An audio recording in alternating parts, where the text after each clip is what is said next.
নমস্কার বন্ধুরা, আজকে আমি নিয়ে চলে এসেছি নতুন রেসিপির সাথে। এটা হচ্ছে পমফ্রেট মাছ। তোমরা সবাই জানো আর সবাই করো, কিন্তু আমি কেমন করে করি সেটাই তোমাদেরকে দেখাবো। চলো তাহলে রেসিপিটা শুরু করি। আমি এখানে পমফ্রেট মাছ নিয়ে নিয়েছি, আর তারপরে দিয়ে দিলাম নুন। ভালো পরিষ্কার করে ধুয়ে নিয়েছি। ধুয়ে নেওয়ার পরে দিয়ে দিলাম নুন, হলুদ আর একটু সর্ষের তেল দিয়ে দিলাম। কেননা এই সব যেগুলো আঁশবিহীন মাছ হয় সেগুলো তো একটুখানি ফাটে, ওই জন্য আমি একটুখানি মাদের কাছে শুনেছি একটু তেল মাখিয়ে নিলে নাকি ফাটে না। ওই জন্য একটু তেল মাখিয়ে নিয়ে কিছুক্ষণ রেখে দিলাম।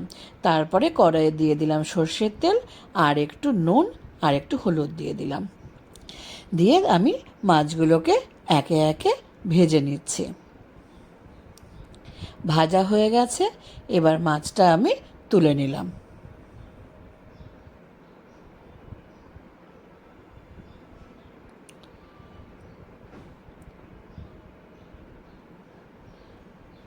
আর বাকি মাছগুলো আমি এরকমভাবে ভেজে নিয়েছি। এবারে আমি একটা মশলা করব। মশলাতে প্রথমেই আমি নিলাম একটু পোস্ত, আর একটু নিলাম সর্ষে।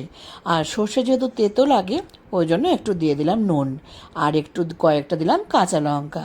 দিয়ে মশলার আমি পেস্টটা তৈরি করে নিলাম। ওই সর্ষে, পোস্ত, কাঁচা লঙ্কা আর একটু নুন দিয়ে আমি একটা পেস্ট তৈরি করে নিয়েছি।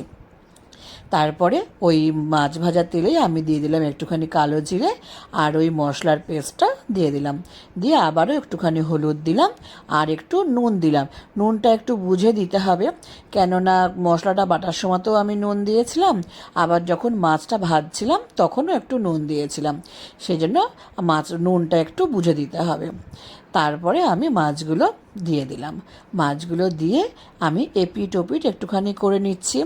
আর তোমার হচ্ছে কি একটুখানি কিছুক্ষণ ফোটাতে হবে, কেননা যে সর্ষে পোস্তর যে ফ্লেভারটা, সেই রসটাও তো ভেতরে ঢুকতে হবে, ফ্লেভারটাও ঢুকতে হবে, রসটাও ঢুকতে হবে।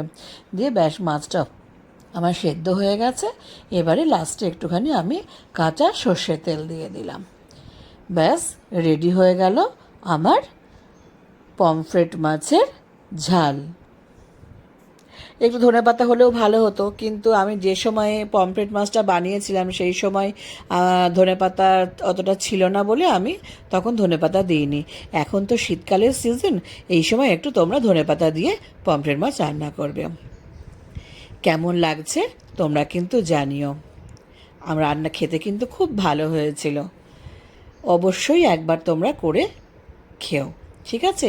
আর তোমাদের কেমন রেসিপিটা লাগলো আমাকে কিন্তু অতি অবশ্যই কমেন্টস করে জানাবে। দেখা হবে নতুন কোনো একটা ভিডিওর সাথে। ভালো থাকবে আর সুস্থ থাকবে। টাটা সবাইকে।